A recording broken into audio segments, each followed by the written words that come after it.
permite salir y mantenernos bien activos, pues, ¿verdad? Diferente al resto de la gente que tiene que quedarse en casa las 24 horas. ¿Qué tal con los oficios de la casa, Juan? Pues algo, hay que colaborar. Ajá, Pero estás lavando los platos. Ajá, ¿qué te toca? ¿Cuál es tu responsabilidad? Pues un poco de todo, un poco de todo. Yo creo que se está yendo por la tangente. Sí, ¿verdad? No, te nos estás haciendo político, Juan. Qué bárbaro. Bueno, ¿cómo está viendo la situación? Bueno, yo creo que lo último ha sido esta situación de la Sala de lo Constitucional, Tony, de la cual tú informabas el viernes en la noche, que la Sala le decía al gobierno, al Ejecutivo, que no era una cuestión de solamente establecer un protocolo para retornar a los varados, sino con fechas, ¿no? No tenía ni fechas, ni cantidades, ni bueno. Tal vez lo último también es el decreto 24. Más el decreto 24, exacto. Sí. ¿Cómo has visto todo esto, Juan? Realmente se ve con mucha preocupación porque hay como dos elementos que caracterizan las últimas acciones del gobierno. Lo primero es tratar de no cumplir o cumplir a medias las sentencias de la Sala de lo Constitucional, ¿verdad?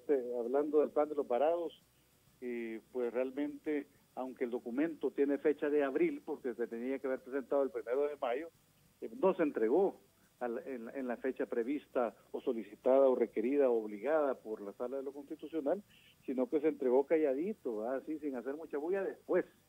Y eso para que viniera a la sala y dijera, mire, esto que me han entregado no sirve, necesitamos un plan de veras. Y ayer presentan un plan que al final también es un insulto para los salvadoreños, porque no solo ya llevan cerca de mes y medio o 2 meses fuera, esperando, tratando de regresar, y vienen a proponer un plan que, digamos, como que retrasa ese regreso a lo largo de 3 meses y medio. Entonces, esa es una de las características, o sea, como que el gobierno insiste en no cumplir con las sentencias de la sala, y de alguna manera lo que se percibe son actitudes autoritarias y desobediencia a los órganos de Estado, de hecho a órganos de gobierno. De hecho, una de las cosas preocupantes y que probablemente también les complica un poquito el plan de los varados es la cantidad, los miles de ciudadanos salvadoreños que ilegalmente fueron detenidos cuando por alguna razón salieron de la cuarentena, ¿verdad? Y discrecionalmente las fuerzas del orden decidieron que estaban violando a propósito la cuarentena cuando no necesariamente era el caso, y los mandaron a los centros de contagio. Y entonces tenemos todavía saturados esos lugares y hay como dificultad. Centros de contención, dice. Perdón, de contención, esa es la primera. O sea que es una falta, es como un objetivo perverso de debilitamiento de la institucionalidad.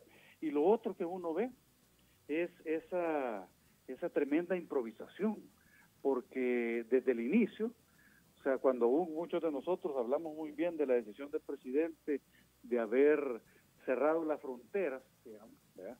y de haber leído correctamente que el virus venía de fuera y que en ese momento convenía cerrar las fronteras, pues uno ve la operación de los centros de contención y descubre una improvisación inmensa, una violación de los derechos humanos de los ciudadanos que estuvieron ahí, pusieron su vida en riesgo, y de hecho tenemos al menos 3 fallecimientos aparentemente por negligencia médica, mientras esos ciudadanos estaban bajo, digamos, el cuidado del Ejecutivo en los centros de contención. Entonces quizás esas son las dos características, y cuando vemos el decreto 24, pues sí, nuevamente un decreto que no se publica en el diario oficial, se da a conocer por Twitter 1 hora después de haber entrado en efecto, y entonces realmente una serie de arbitrariedades del ejercicio del poder que es preocupante, ¿no? Ahora, lo que pasa es que yo lo que entiendo es que un decreto no puede entrar en vigencia si no es publicado en el diario oficial. Así y yo es. no sé si la publicación en Twitter es válida o solamente es para conocimiento. Eso es lo que yo entiendo. Lo que pasa es que ellos dicen que entró en vigencia a las 0 horas. A las 0 horas. cuando del informaron a la 1 día de la mañana. y lo ponen a la 1 de la mañana. Ajá, No no. se sabe si ya está publicado en el diario, Exacto, pues. eso es a lo que voy, eso es a lo que voy, que mientras no esté publicado en el diario oficial, o sea, no es válido, aunque tenga fecha anterior Pues y sí, diga. pero ajá. las fuerzas del orden van a actuar en los tiempos que estamos viviendo, no respetando la Constitución, sino sirviéndole al maestro, ¿verdad? Entonces, es preocupante, ¿verdad? Que las cosas de gobierno, el servicio público, se esté manejando con esos criterios tan laxos que permiten después cualquier abuso. Entonces, esas son como las dos características más importantes. Digamos ahorita, una de las cosas evidentes, cosas para mí evidentes, Ujú. es que ya cuando llegamos a esta fase de contagio comunitario, ¿verdad? Porque por los datos que se están viendo tenemos altos contagios y a veces no tenemos claridad de dónde es la génesis. Hay La mayoría de 958 casos confirmados, de acuerdo al último la balance. gente debería salir del centro de contención, como dice nuestro amigo Tony. Yo les digo centros de contagio. Debería salir de esos centros e irse a su casa. Sí, porque ya Y no, eso- ya el Sí, virus está ahorita por todo ya el no país. tiene Ya el sentido. virus El infectólogo, el doctor Iván Solano Leiva, nos decía eso hace una semana, precisamente. Pues sí, o sea, bueno, si quieren le agregamos un tercer elemento a este manejo de la crisis, y es la incapacidad de poder, digamos, como liderar equipos de expertos para que en el país se tomen las mejores decisiones en las distintas áreas en las que debe tomarse, porque toda decisión tiene impactos integrales en la vida. No solo hay decisiones sanitarias, no solo hay decisiones económicas, todo tiene ventajas y desventajas.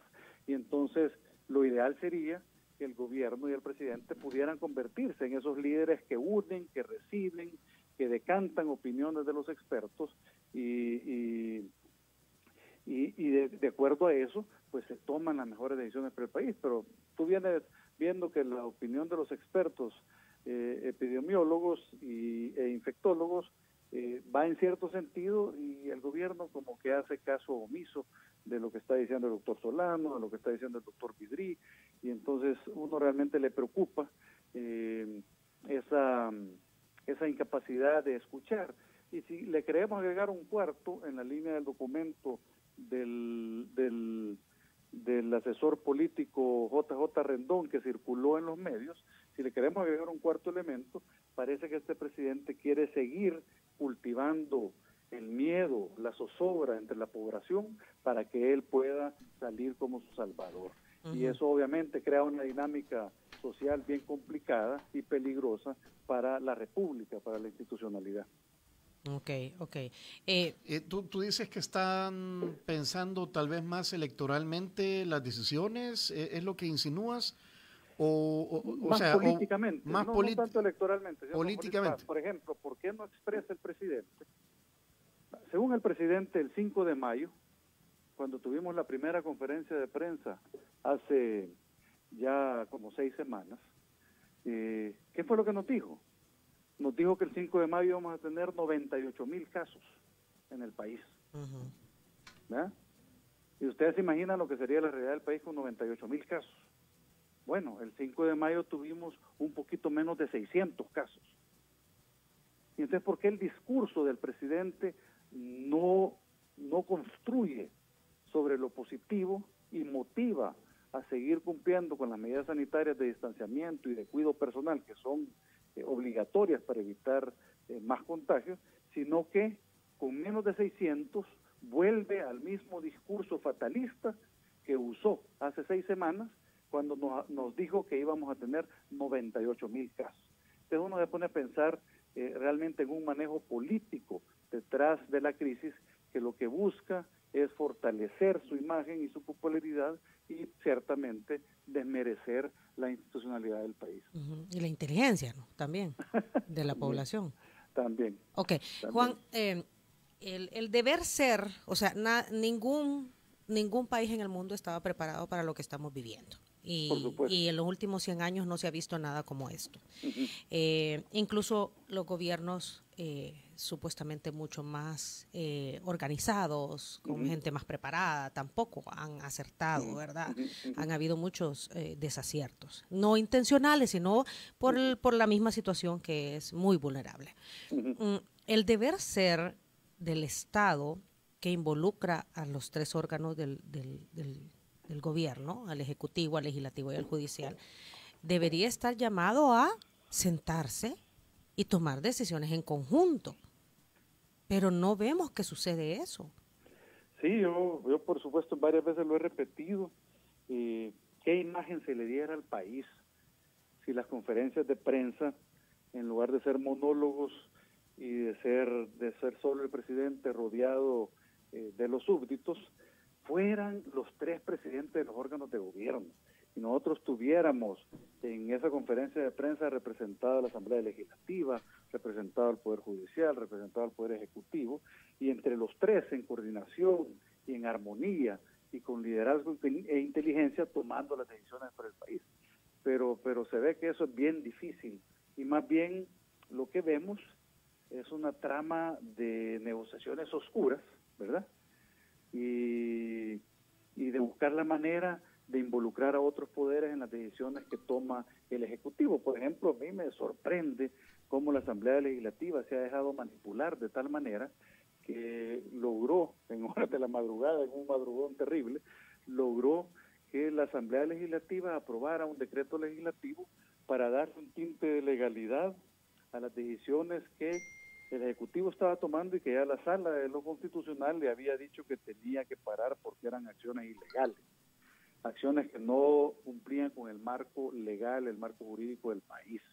Y la Asamblea, en lugar de ponerse los pantalones y buscar la manera de crear ese balance de poderes para hacer cumplir la Constitución, cede a aprobar un decreto que regula la cuarentena, a cambio aparentemente de los $1.000 millones de rescate empresarial y a cambio aparentemente de la negativa contra el desafuero de Norman Quijano.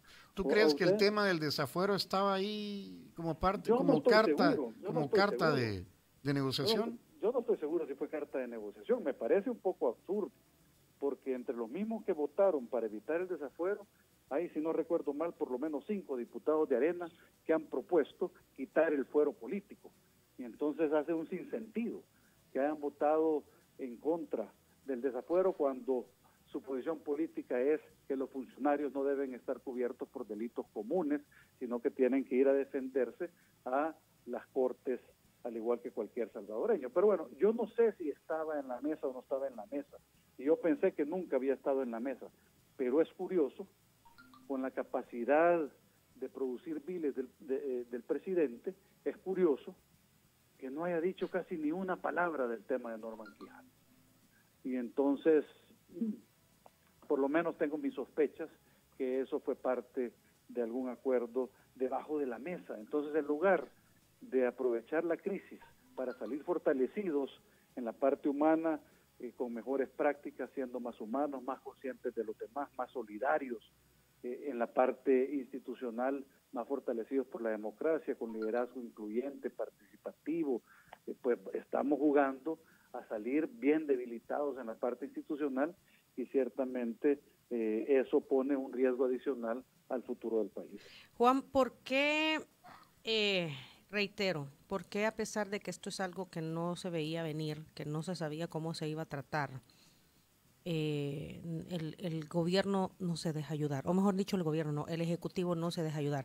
Y digo eso también por la parte que quizás es de las partes la parte principal en toda esta emergencia, que es el sector médico.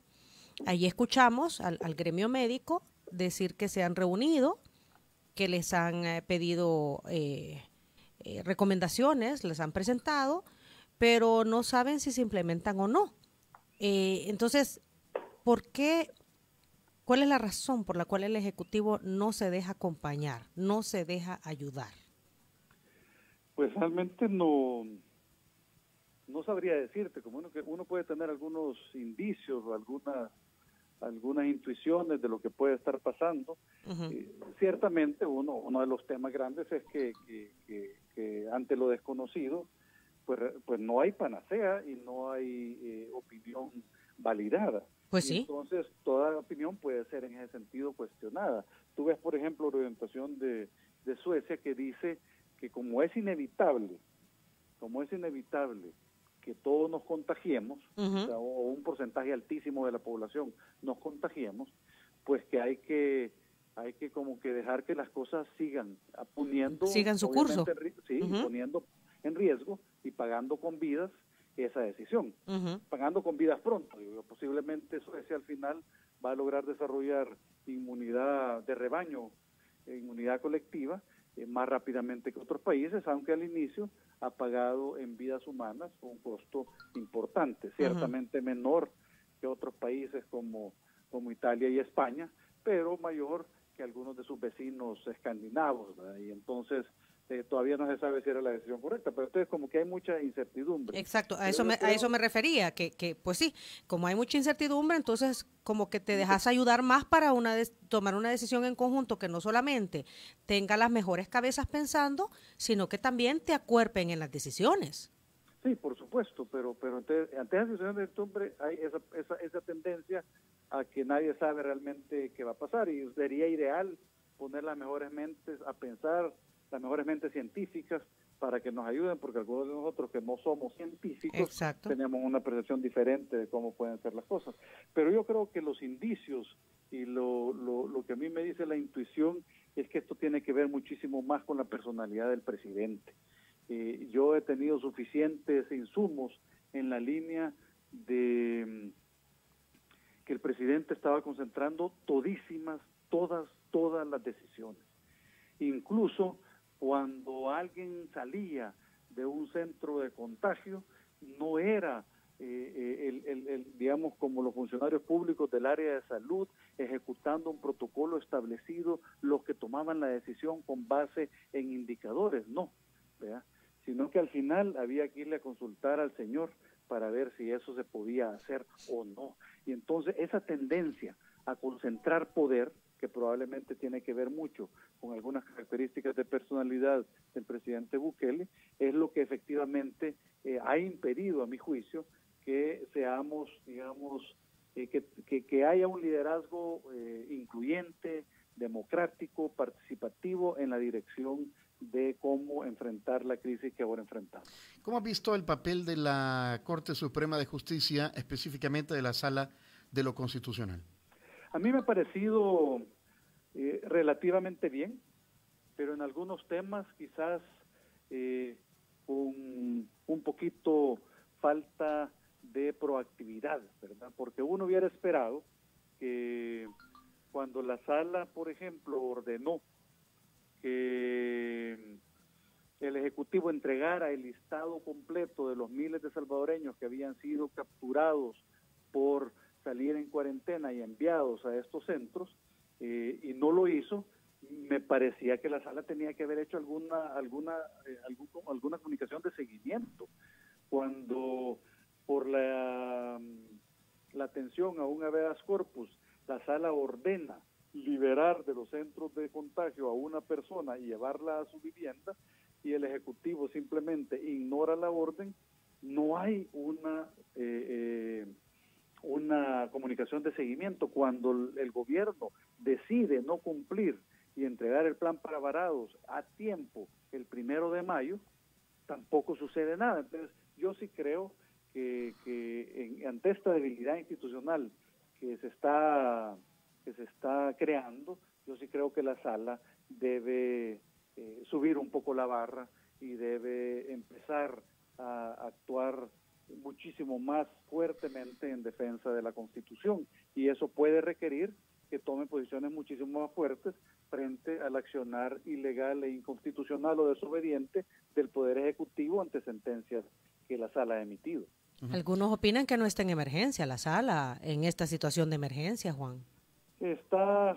A mi juicio está jugando, cuando uno ve las sentencias, le parecen las sentencias, cuando uno ve la sentencia de la Sala, cuando teníamos el caso de las detenciones de los salvadoreños que por alguna emergencia o alguna razón salían de la cuarentena, la sentencia está correcta. Cuando uno ve los habeas corpus, la sentencia está correcta. Cuando uno ve la reacción de la sala ante el supuesto plan presentado fuera de tiempo por la Cancillería, la sentencia, la posición está correcta, pero ciertamente pareciera que necesitamos una sala muchísimo más en emergencia, como tú dices, muchísimo más pendiente y para reaccionar oportunamente cuando se están violando los derechos humanos o los derechos constitucionales de los ciudadanos. Sentido de urgencia, ¿verdad? El sentido de urgencia es el que... Y los partidos políticos, Arena, FMLN, bueno, Gana, el diputado independiente, Rodolfo Parker, que ha tenido encontronazos directos con la misma asamblea. Bueno, y con funcionarios el fin de semana. Estuvieron ahí callando. Pues realmente, cuando tú ves hacia atrás, como que el accionar de los partidos no ha estado del todo bien, ¿verdad? Y quizás el ejemplo que puedo usar para identificar este tema son, digamos, las últimas 3 decisiones de la Asamblea, que están obviamente influenciadas por la mayoría de partidos políticos, de la regulación de la cuarentena, de los $1.000 millones adicionales y del desafuero de Norman Quijano. Cuando uno ve, digamos, ese lunes 4 de mayo, yo incluso advertía por las redes sociales que se estaba cerniendo un acuerdo oscuro entre el gobierno que buscaba una protección legislativa para prácticas violatorias de los derechos humanos y de los derechos constitucionales a cambio de un préstamo millonario supuestamente en beneficio del sector empresarial. Y entonces cuando uno ve esas negociaciones y ve quiénes votan sí y quiénes votan no, realmente es preocupante que todavía no se ha logrado que los diputados tomen conciencia, primero, de su rol como funcionarios públicos. Los diputados no se deben o no deberían deberse en principio ni únicamente a su partido político. El diputado se debe a la Constitución y a los ciudadanos en primer lugar. Y entonces uno sigue viendo que esa función no termina de cuajar, ¿verdad?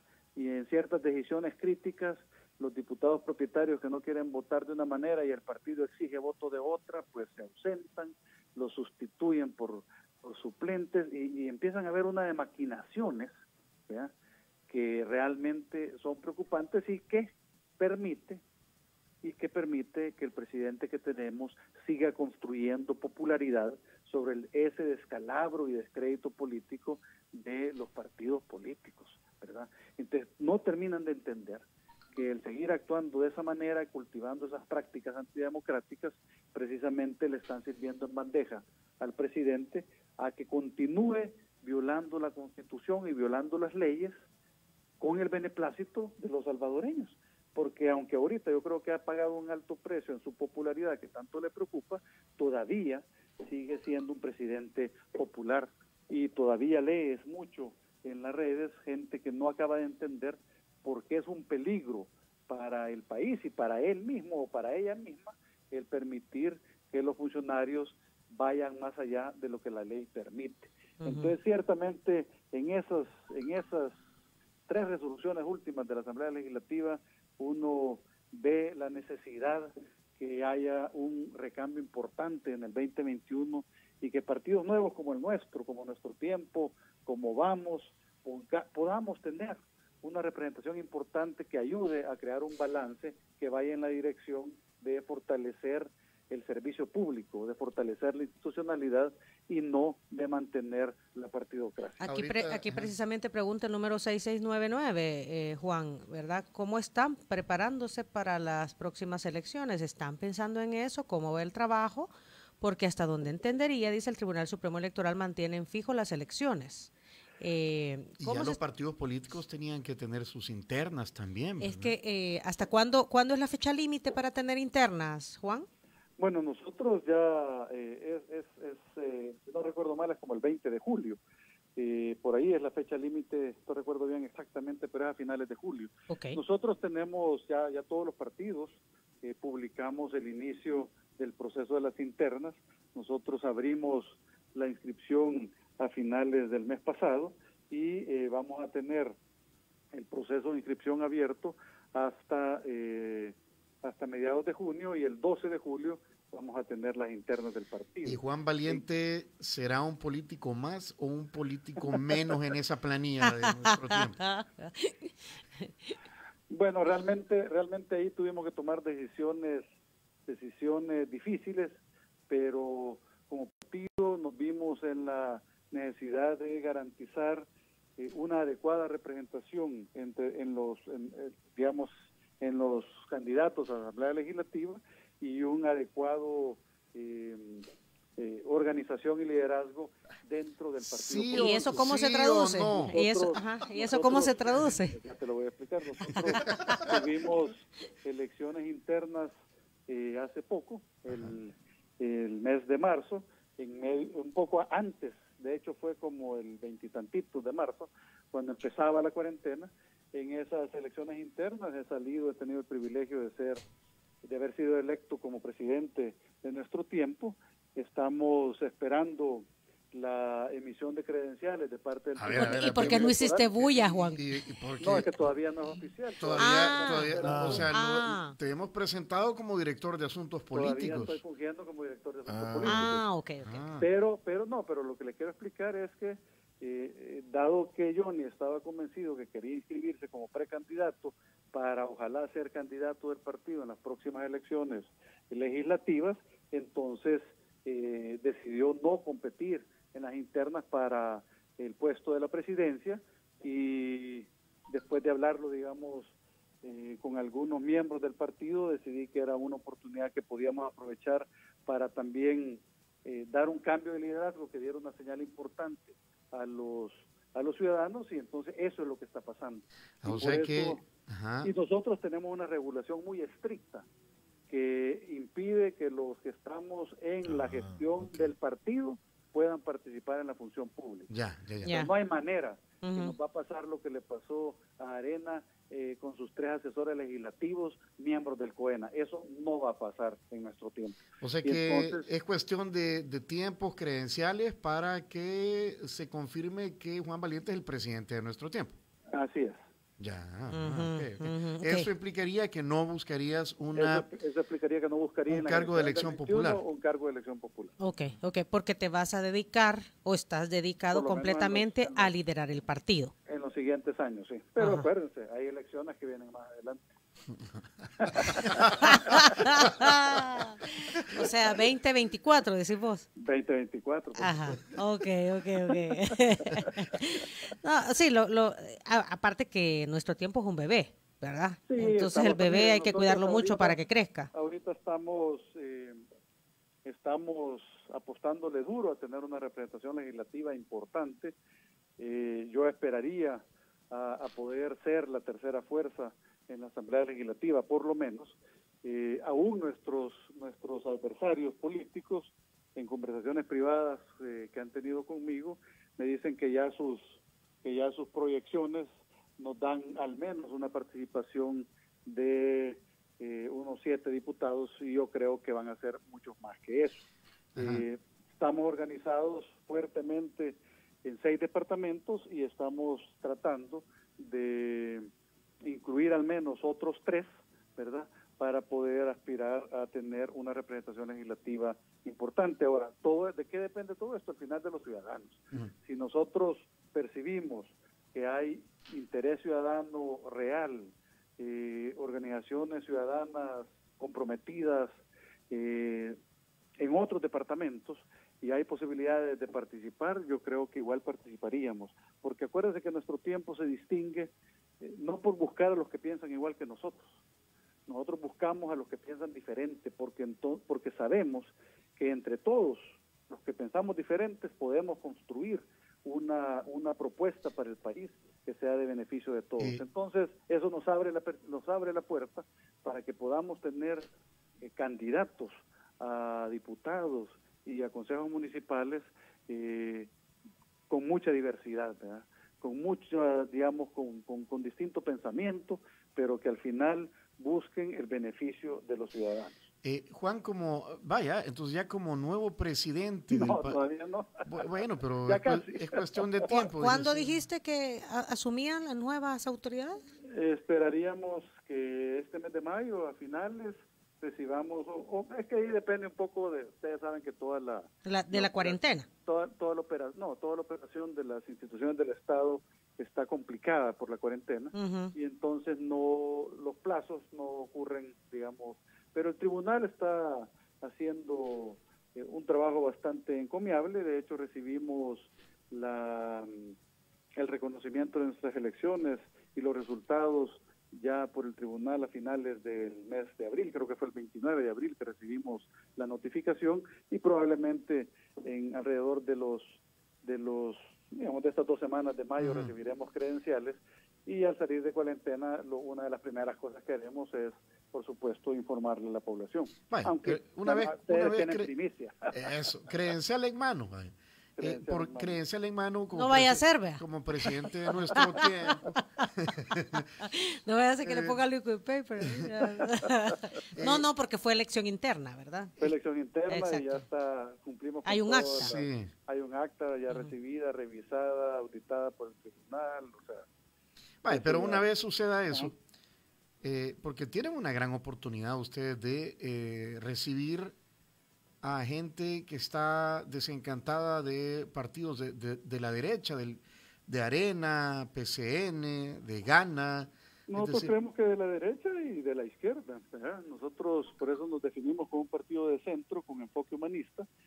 Tú ves que nuestro nuevo director de organización es un reconocido joven líder de la izquierda, que se ha afiliado al partido y ahora lo tenemos en la Héctorito. No, que es Ramiro Navas. No lo conozco. Pues informélo y va a ver que hace poquito, pero ven como la cuarentena afecta un poquito todo esto. Ha hecho, cuando él informó de su decisión hace como 3 semanas, y salió una entrevista ya publicada en el diario de hoy, donde un poco explica porque él cree que nuestro tiempo es precisamente una opción política, una alternativa política que abre espacios para todos y que está enfocada precisamente en lo correcto, ¿verdad? En trabajar por el ciudadano, en dignificar la función pública y obviamente en garantizar que con ética la política sea de genuino beneficio para el país. Patricio. No, Ramiro Navas, aquí lo estoy viendo. Aquí dice 3 de mayo de 2020, ningún descontento legitima una aspiración antidemocrática, dice. Nuevo director de organización de nuestro tiempo. Aquí lo estamos googleando ya. Mira, pues tiene 21 años. Sí, no, es un joven. Y como lo dice en su entrevista, sigue siendo de pensamiento de izquierda, pero cree que el partido político de nuestro tiempo es el canal, el instrumento adecuado precisamente para que ahorita podamos nosotros aspirar a tener mejores funcionarios y mejores diputados, mejores alcaldes en el país. Es decir, a ver, quisiera retroceder, no me queda claro, o sea, dijiste tú de que no participarían en todos con candidaturas en todos los departamentos, sino que solo en algunas. En donde ya se hace sentir nosotros nuestro tiempo. Tenemos una aspiración en este momento de participar entre 6 y 9 departamentos. Pero como les decía, mucho de esto está en veremos, porque si logramos identificar ciudadanos interesados en esos departamentos que nos faltan, que identifiquen a nuestro tiempo y que se identifiquen con los principios nuestros y que quieran usar al instrumento político llamado nuestro tiempo precisamente para llegar a ocupar escaños de función pública, pues lo vamos a hacer también. Dice aquí el número 8799, muy buen día, su invitado llamó las cosas como son, se debe buscar ponerle un alto a las malas decisiones que está tomando el gobierno. Vaya, don Tony, ¿usted para alcalde de San Salvador? Pregunta. No, yo paso. No, yo y se lo digo aquí a Juan Valiente, yo dudo de todos los políticos, dudo de todo lo que el gobierno nos dice. Es decir, yo ya estoy curado, ya no le creo a nadie. Ya dudamos a mí me de tienen todo. que demostrar. Sí, dudamos de todo. Entonces, Nuestro tiempo, dice aquí un amigo radio escucha que nos sintoniza en el exterior. Es un partido político impulsado por el diario de hoy. Ya nos imaginamos por dónde van las cosas. No, realmente no está impulsado por el diario de hoy. Nuestro tiempo está impulsado, bueno, de hecho se gestó por la iniciativa de un grupo de jóvenes liderado por Johnny Wright, cuando en el 30 de abril del 2018 termina su función como diputado, renuncia en los primeritos días de mayo del 2018 y comienza a construir este sueño de él, de contar con un partido político diferente, que en lugar de responder a los intereses del partido, respondiera a los intereses del ciudadano. Acuérdense que Johnny, al haber sido bombero durante algunos años, tiene una visión diferente de lo que es ser funcionario público y de lo que es el espíritu de cuerpo y lo que es el interés en la protección del ciudadano. Entonces, este grupo empezó a trabajar y en junio del año pasado, del año 2019, se logró ya constituir como partido político después de haber cumplido todos los requisitos de ley. Un esfuerzo, un voluntariado altísimo, un esfuerzo de construcción de un partido con muy pocos recursos y ya para más o menos, no sé si recuerdan, en noviembre del año pasado, con la publicación del libro Cómo no hacer política en el siglo XXI, pues ya reiniciamos, digamos, como yo había renunciado de Arena en marzo del 2019, un poco después de las elecciones presidenciales, y me incorporé a Nuestro Tiempo en el mes de agosto. Y costó, ¿verdad? Algunos somos un poco necios. Entonces, y ya en noviembre empezamos ya la actividad política para que los ciudadanos nos fueran conociendo.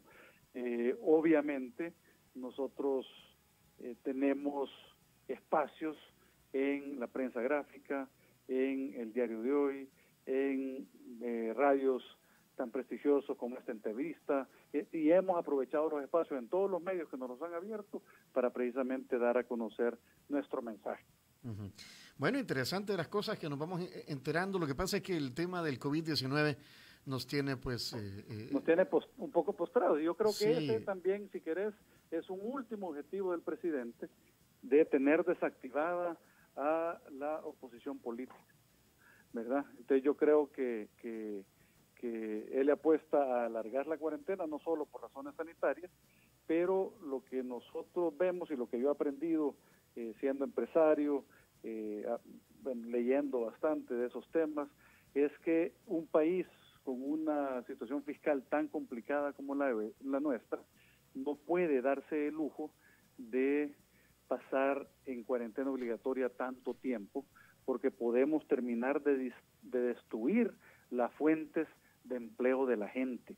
Y es distinto países como Canadá o algunos países de Europa, donde tienen suficiente capacidad para darle $1,200, $2,000 al mes a todo mundo, subsidio directo a las empresas, ¿verdad? Uh-huh. Y ya está ocurriendo, no solo son promesas como aquí, que tenemos promesas de $3,000 millones, pero díganme ustedes cuántos han logrado conseguir y colocar, ¿verdad? 389. Entonces, nada más. Pues, pero te digo, ¿verdad? Y con un déficit fiscal que ya llega a cerca de los 330 millones. Entonces, lo que están consiguiendo sirve para cerrar el hueco del déficit fiscal, porque si no, se separa el Estado. Y entonces, ¿cuántos recursos quedan efectivamente para ayudar con canastas alimenticias, para ayudar con subsidio de planilla? No tenemos esa capacidad. Y si nosotros pasamos mucho tiempo más en cuarentena obligatoria, muchas empresas, ya quebraron algunas, pero muchas empresas van a terminar de quebrar. Y una vez que quiebra la empresa, ya es prácticamente imposible pensar que se va a revivir una empresa. Entonces, por eso, un país como el nuestro, tenemos que apostarle a una decisión complicada, porque pone en la balanza las preciadas vidas de muchos salvadoreños, pero una decisión complicada que nos permita empezar la actividad productiva bajo estrictas medidas de protección, medidas sanitarias, para evitar que el tramado productivo termine por hundirse, porque si se hunde, realmente la situación que enfrentamos en los próximos años va a ser terrible. Si ya dicen que el retraso del país, digamos que ya ahorita estamos como en los años 2000, a inicios de este milenio, ¿verdad? Imagínense qué pasaría si se toman decisiones, si no se toman decisiones correctas. Podríamos tener una reversión de la situación económica del país que en algunos economistas han dicho que puede llegar hasta los años 80. Entonces es una situación realmente dramática y todo por como bien decía Tony, por estos políticos que no toman las decisiones correctas. Fíjense que hace como 6 años estábamos peleando en la Asamblea Legislativa para tener un poquito de espacio fiscal. En el 2015, 2016, el Fondo Monetario Internacional nos exigió que tuviéramos 3 puntos del PIB de ahorro en el gasto del Estado. Y por más que luchamos, ¿verdad? Por más que luchamos revelando el listado de empleados legislativos para que al menos les diera vergüenza a los partidos políticos, revelando que había crecido el presupuesto en 12 años de cerca de 12 millones a 50 millones de dólares en la Asamblea Legislativa, y eso era en un órgano de Estado que seguramente se replicaba de similar manera en los otros 2 órganos, y entonces era necesario hacer esfuerzos de ahorro, de austeridad, crear esos espacios precisamente para que pudiéramos nosotros enfrentar situaciones como esta de mejor manera. Sin embargo, no lo hicimos, nos quedamos siempre trabajando con presupuestos que requieren financiamiento, cada vez sigue creciendo el gasto público en lugar de disminuir, y entonces pues nos agarra esta pandemia con los pantalones abajo, sin mucho espacio para maniobrar, para movernos, para maniobrar, y enfrentamos situaciones, digamos, decisiones difíciles como esta, que probablemente vamos a tener que abrir la actividad productiva, no en las condiciones de primicia que las abren otros países como Costa Rica, Suecia, ¿verdad? Sino que en medio de todavía un crecimiento fuerte de los casos de contagio. Sí, va a estar yuca. Bueno, Juan, muchas gracias por tomar la llamada. Vamos a estar pendientes, vamos a ver qué pasa también. O sea, saliendo de esto, viene todo el rollo electoral. Hoy. Promesas de políticos. Presidente, para que tenés que empezar a confiar otra vez. No, en el programa de usted. Chivísimo, vaya. Muy bien. ¿Cuándo ya se has nombrado, verdad? Sí, no, pero eso ya va a ser en las próximas 2 semanas. O sea que eso ya... La cosa es que no vamos a tener eventos públicos porque todavía estamos en cuarentena. Claro. Ciertamente, a finales de mayo seguramente ya informaremos y ya podríamos comenzar para hablar un poquito más, digamos, de los temas propiamente políticos que estamos haciendo en nuestro tiempo y que viene en los meses siguientes. Muy bien. Okay. Gracias, Juan. Gracias, Juan. Buen día. Pero mira, que te pongan tareas específicas, ¿verdad? No de colaboración en la casa. Ya le voy a decir. Ya le voy a decir. Asuma. Chao, Juan. Un abrazo. Gracias. Igual, mira, aquí dice Vladimir Lobato que en Canadá estudiantes universitarios que trabajaban medio tiempo han perdido